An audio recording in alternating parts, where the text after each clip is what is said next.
Imagine a country where the well-being of its citizens takes precedence over mere economic figures.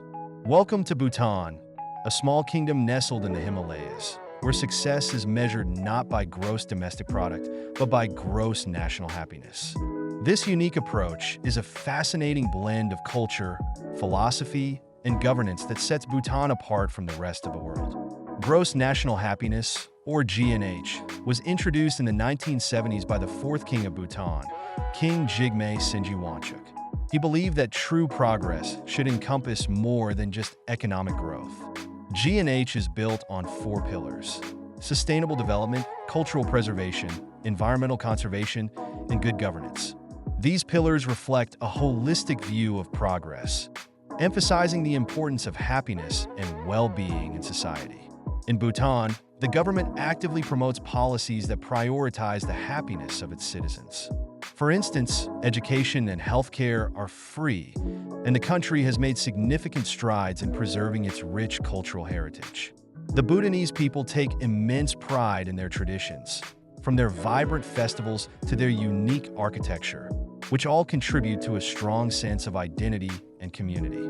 One of the most striking aspects of Bhutan is its commitment to environmental sustainability. Approximately 72% of the country is covered in forest, and Bhutan is the only carbon-negative country in the world. This means that it absorbs more carbon dioxide than it produces. The government has implemented strict environmental laws to protect its natural resources, ensuring that future generations can enjoy the breathtaking landscapes and biodiversity that Bhutan is known for. But how do they measure happiness? Bhutan uses a comprehensive index that includes factors like psychological well-being, community vitality, and cultural diversity.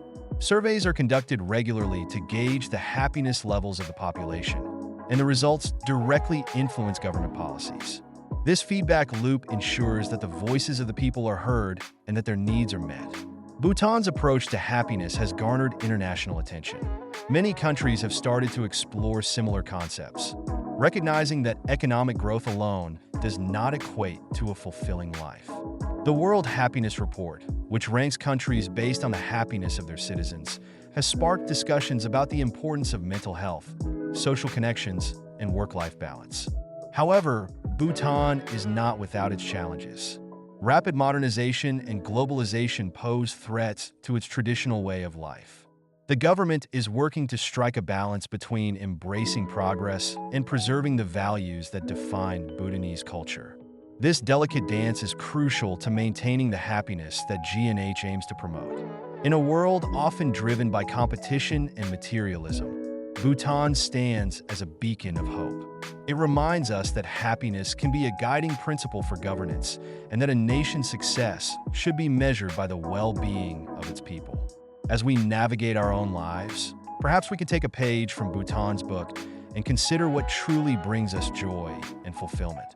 After all, isn't that what life is all about?